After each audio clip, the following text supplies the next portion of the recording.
On this week's episode, NSU held the USGA election debate at the Miniachi Theater. We take a close look at the spring break crowds at Fort Lauderdale Beach and also get an update on our women's softball team and more.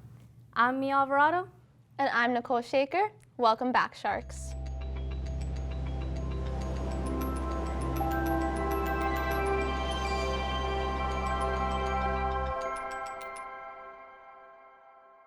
Before we start the show, I would like to introduce my new co-anchor for the rest of this semester, Nicole Shaker.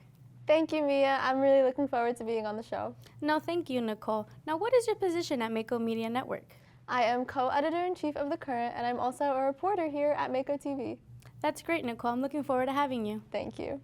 Now, to start off this week's episode, the Undergraduate Student Government Association held its presidential debate at the Miniachi Theater on campus, and our general manager, Madison Kasper, covered it. NSU's Undergraduate Student Government Association held their presidential debate with 2 presidential candidates and 1 vice presidential candidate. USGA advisor Dean Wheeler expresses the importance for students to attend these events. So if you don't come out and hear who you're voting for, you're actually doing it blindly. And so you need to know what are their values, what are their traditions, what are the things that they want to see this university go into. And so if you don't have a direct correlation to that, you're actually putting people out there that you don't know if they're going to represent you well. So it's very important to be here to see what that looks like and what are their values and what do they want to do to change your university. Presidential candidate Annie shares what motivated her decision to run for USGA president. For me, the decision to run for president of student government, of the Undergraduate Student Government Association, really came with getting to realize the amount of connections that I've been able to make, the different organizations I've been a part of, and the amount of amazing opportunities and experiences just that I've had during my time here, while also getting to have conversations with people that have had the complete opposite experience, just not really had a great time here, not been able to connect or really have these different opportunities or just make these connections, and to be in a leadership position where I can help kind of bridge that gap and help people get the resources that they need, find the different resources, actually have access to these different organizations, and just overall have a good experience at NSU. Presidential candidate Daniel explains how he would represent the student body if he were to become president. So how I plan to represent it is making more known USGA, because a lot of students, when you go up to class, they're like, what is USGA? What does USGA actually do? And it's kind of concerning, because I want to make it more involved where students have the opportunity to make LinkedIn posts, something a lot of schools have. They have different organizations to advertise, partner with different organizations on campus, from clubs, activities, make USGA more known. Vice presidential candidate Arun shares an idea he is passionate about that he plans to implement once named vice president. So one thing I want to implement is working with my partner in crime, current president, gave an amazing idea for how we can engage our students more on campus, and that would be maybe concerts, comedy shows, and et cetera, just ways that we can engage, especially the freshmen coming in from far from home perhaps, or international students. How do we engage them and just get them more proactive on campus? Current USGA president Manas Pettiboyina expresses what he hopes the candidates take away from this experience. Win, lose, or draw, I do want to emphasize, like I said, you want to make sure you give it your all. Give it your all. Don't have any regrets. Don't go into it 10 years from now and be like, oh, wow, I wish I actually cared a little bit more about this. Put everything you got, and if it doesn't happen, then it wasn't meant to be. That's kind of how I thought during my election is I'm going to give it my all. If it doesn't happen, it wasn't meant to be, and I'm going to move on. That's all. Voting opens March 18th at noon and closes on March 29th at noon. I'm Madison Kasper with Mako TV. Thank you, Madison. Up next, in honor of Women's History Month, our reporter Jocelyn Saccucci asked our Sharks who is the most important women in their lives. Let's take a look. March is Women's History Month, and to celebrate today, I'll be asking Sharks about women who inspire them.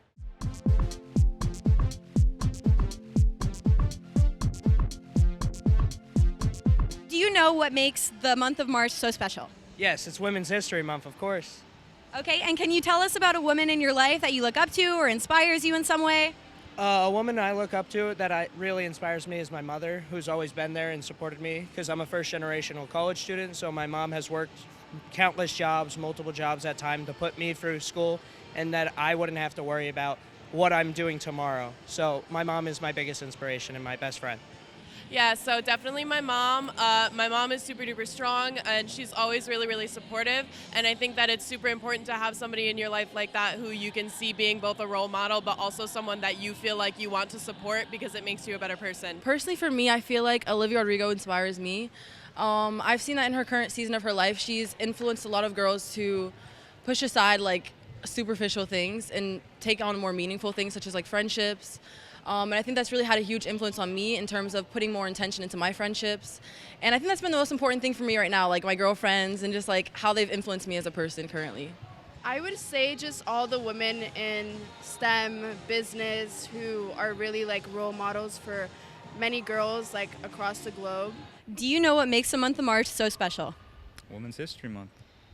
And in the spirit of this month, can you tell us about a woman who inspires you? Eleanor Roosevelt. She was a real trooper back in the day. She helped the country when we were at war.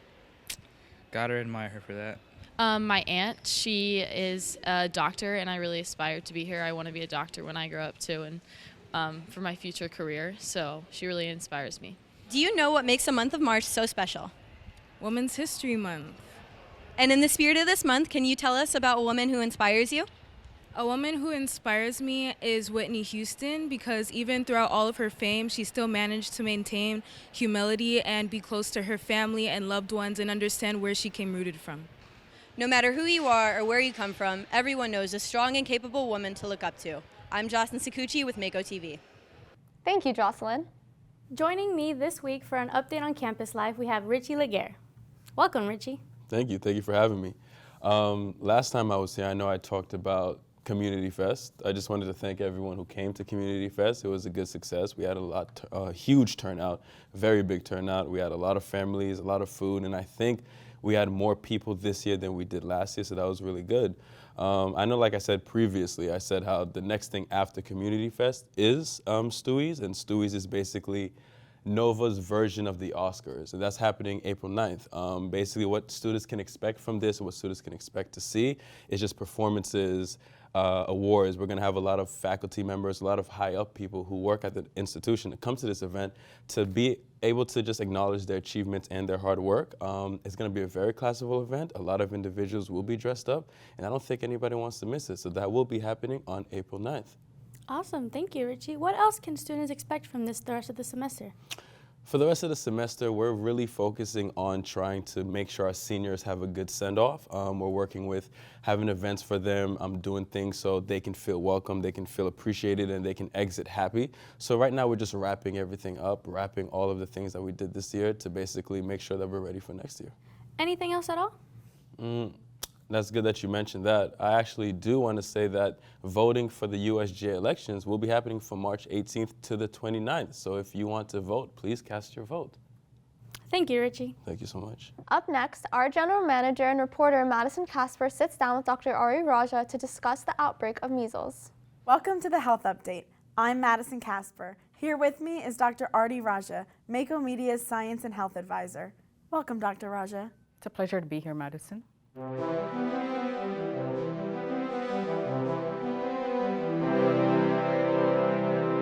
Our topic today is the recent measles outbreak in South Florida. Dr. Raja, what is measles? Measles is a disease that is caused by a virus called morbillivirus, and the disease is a highly contagious disease, which basically means that it can spread in the population very easily.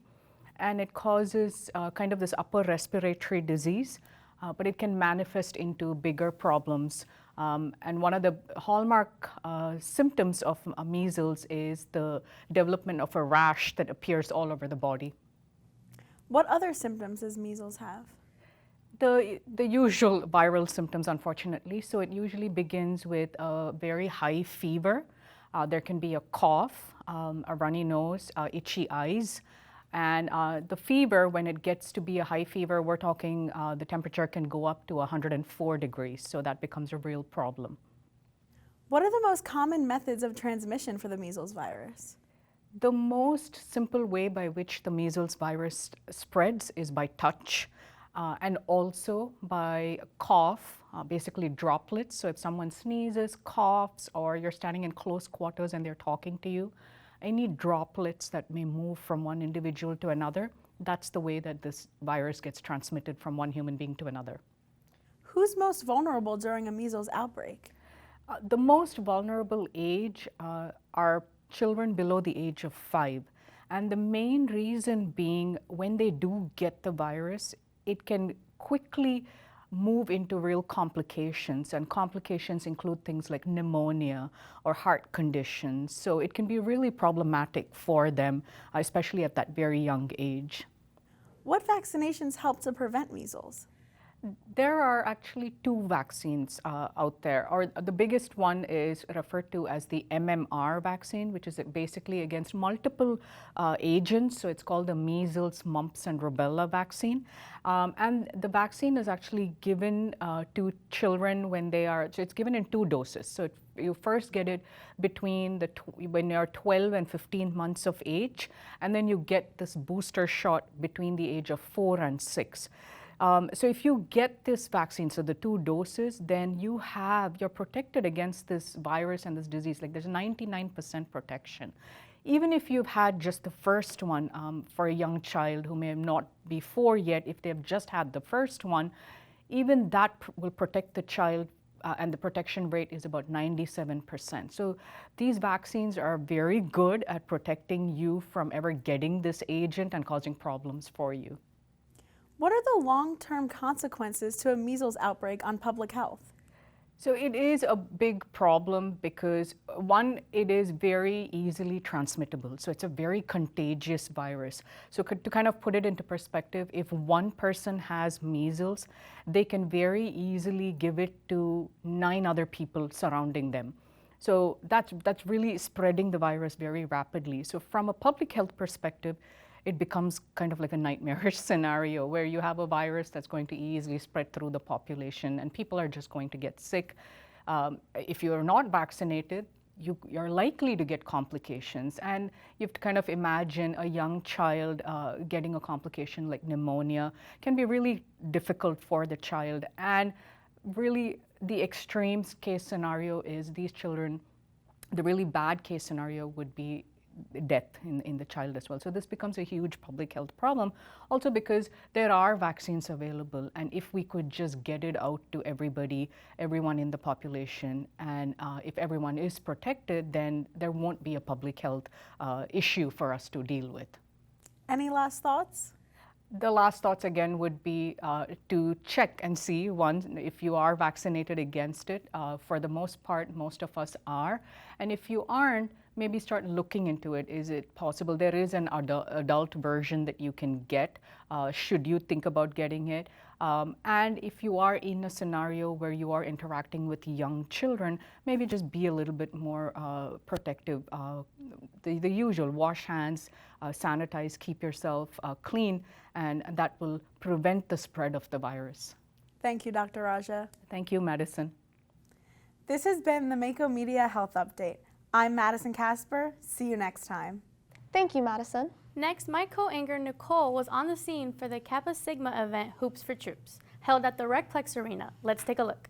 Kappa Sigma hosted Hoops for Troops at the Recplex in the Don Taft University Center. The event featured teams competing in mini-game challenges like dodgeball and basketball to raise money for veterans. What makes a good event is when people have fun. So if I look around and people are smiling and having a good time, I think I did a good job when I see that. Sophomore Madison Betancourt shares why she attended the event. I wanted to come just to support my sisters because there's 2 of us, actually 2 teams of our sorority competing today, and I just want to see all the sororities and all the fraternities compete against each other. For many sorority and fraternity members, this event is more than just a basketball game. It's personally important to me because my grandfather, as well as many family members of mine, have fought for the United States of America, and supporting veterans is one of the main reasons I did join Kappa Sig, because I love the ideals around this philanthropy, and helping veterans in need is something that is really important to me personally. The goal for the Kappa Sigma Brothers tonight is to raise $1,000 for United Way Miami Mission United. I'm Nicole Shaker with Mako TV. Thank you, Nicole. How was reporting on it? Reporting on it was great. Thank you for asking me. It was really good to see Greek life come together like that to support a charitable cause. It really brought the NSU spirit. Thank you, Nicole. Up next, our reporter Donna Vertel sits down with Aria Tan for the Sharks in the Arts segment. Welcome to Sharks in the Arts. I'm Donna Vertel. Here with me is Aria Tan, senior marketing major with minor in studio art. Welcome, Aria. Thank you. Thank you, Donna. Welcome.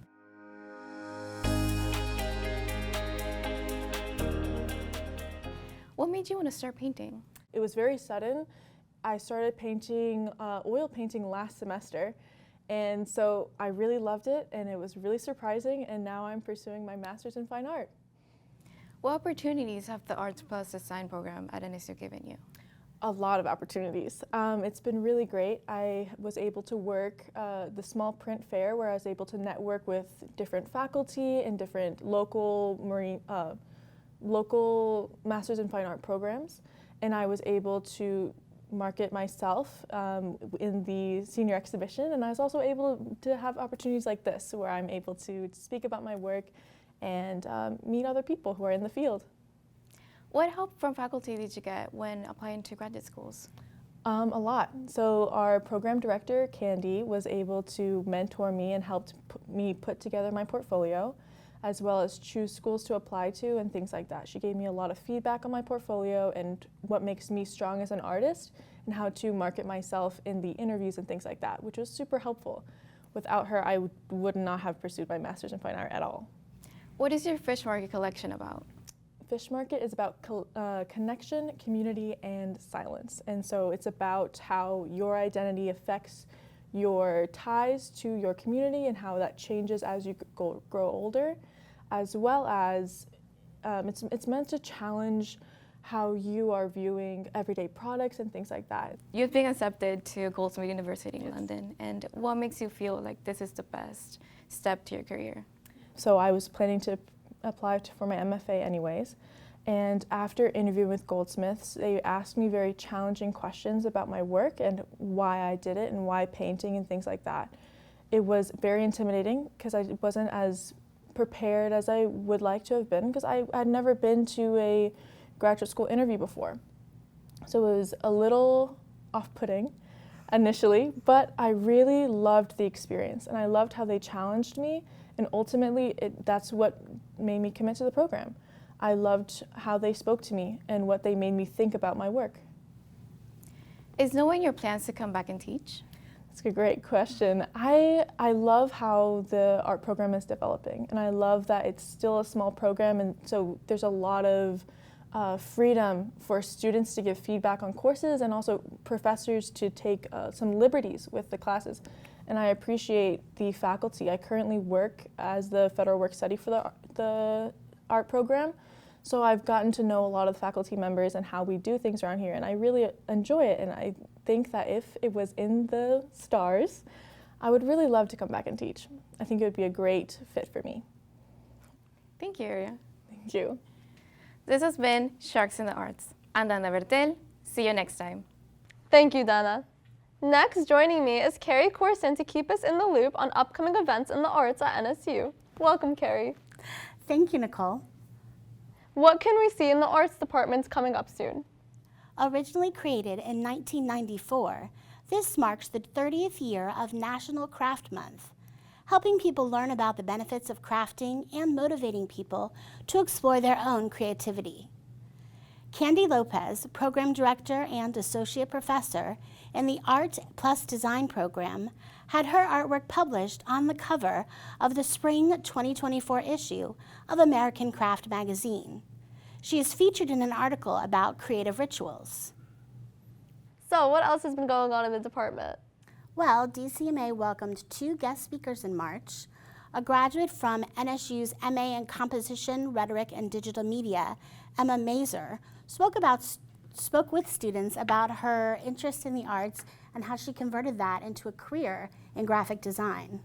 And then they also welcomed a guest lecturer, Rick McCallie, and he led an experiential AI graphic design workshop.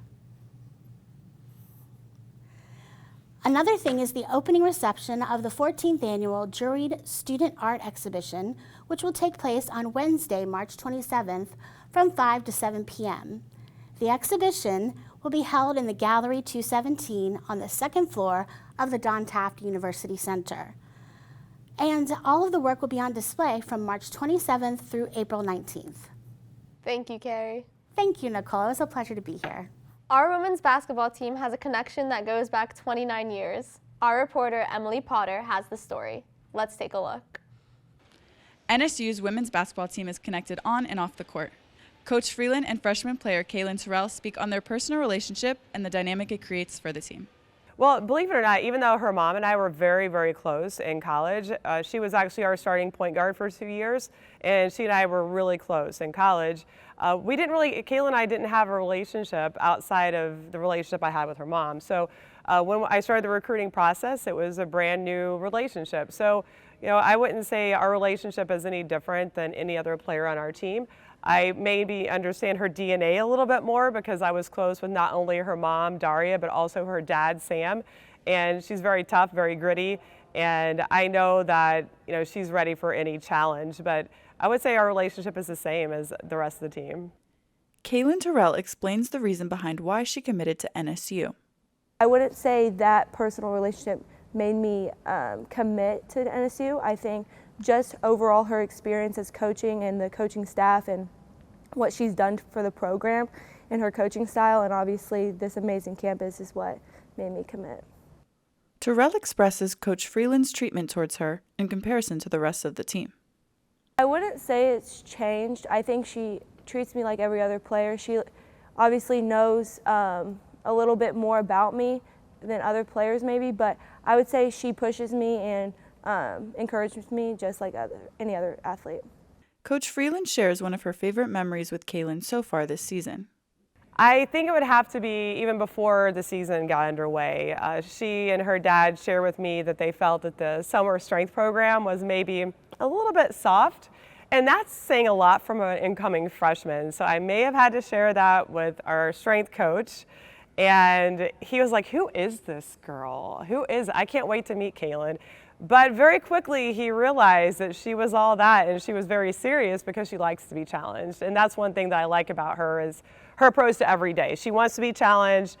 I don't think there's any challenge she's ever or will ever back down to. And she has that fearless spirit that will serve us well deep in this postseason run, but also for the next 3 years of her career here at NSU. Coach Freeland was named SSC Coach of the Year, and Kaylin Terrell was named SSC Freshman of the Year. I'm Emily Potter with Mako TV. Thank you, Emily.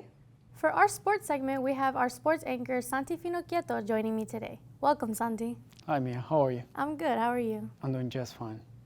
So what is the update with our women's softball team? Following a historic 2023 season, the NSU softball team is hungry for more.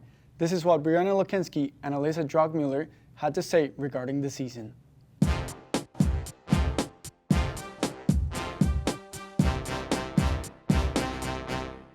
After the best season in program history, winning a regional championship and earning a World Series berth, the NSU softball team embarked on this year in hopes of having an even better season than last. I feel like our team is at another level, that we're actually better than we were last year. But I feel like we're in a really, really good position to go even further than we did last year. Despite the addition of 12 new players to the roster, senior left-handed pitcher Alyssa Drogmuller speaks of the confidence and trust built within the team to succeed. We did lose a few girls, but I feel like we've gained so many more girls that have so much to offer for the team and are super big assets to the team. And as we continue to keep putting all of that together, letting our potential show, helps us in a way like we all feel close and connected to each other. As SSC Conference and NCAA Division II regional reigning champions, the Sharks caught the eye of many players, including a former Eckerd player, Brenna Lokensky, now the Sharks' starting shortstop. It was fun to see firsthand what it was like playing against them, because it made me know what the other teams would feel like when I came here this year. So I get to kind of see both sides of it. And it was fun seeing just the competitiveness that they had. They would keep hitting the ball and they would keep running the bases like it was any other game. And they just put the gas pedal on and just didn't stop. With the season progressing, accumulating 18 wins and keeping outstanding performances, the NSU softball team keeps on dreaming of the ring by the end of the 2024 season. Well, I definitely think our team has very high expectations, as we should. We have such a talented group of girls, and I think we have the best individual players in the whole conference and even the country, I would say. Our goal is to definitely win a national championship. I mean, NSU went from not winning conference to winning regionals, and now the next step is to win a national championship, I would say. Tomorrow, starting at 2 p.m., the Sharks face PBA on a doubleheader SSC matchup at the A.D. Griffin Sports Complex. This is Santi Finochietto with Mako TV. This weekend, the Sharks face Palm Beach Atlantic University in a doubleheader starting at 2 p.m. Thank you, Santi. Thank you, Mia. To end off our show, spring break crowds have increased this year at Fort Lauderdale Beach. Our general manager and reporter Madison Kasper has the story. With spring break underway, Fort Lauderdale Beach has seen an increased amount of tourism, especially from college students.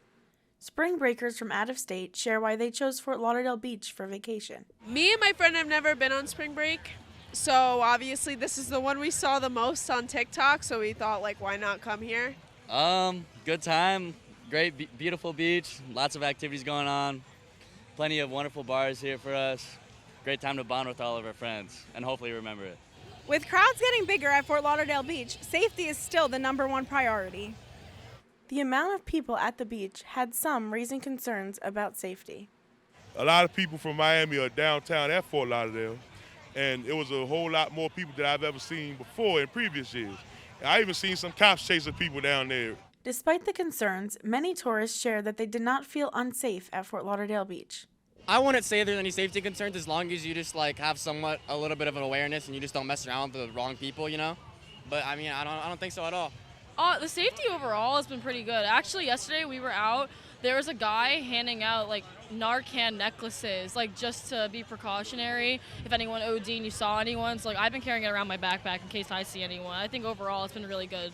Spring breakers share some tips for being safe at Fort Lauderdale Beach. Just like obviously if you're going to be drinking, be old enough, and then know your own limit and don't take tricks from strangers. Know when to have sunscreen, when to hydrate, like just be smart. We came with our guy friends, which definitely like makes me feel better about like some of that stuff. And there's definitely like, I guess, concerns about pickpocketing and all of that, which I don't know, just gotta be aware of all of your belongings all the time. But Spring break is expected to last through April 1st. I'm Madison Kasper with Mako TV. Thank you, Madison. That is all for this week's episode on Mako TV. You can catch our solo release videos on our YouTube channel at Mako Television. You can also follow us on Instagram at NSU_Mako TV. Thank you for watching. See you next time. Go Sharks!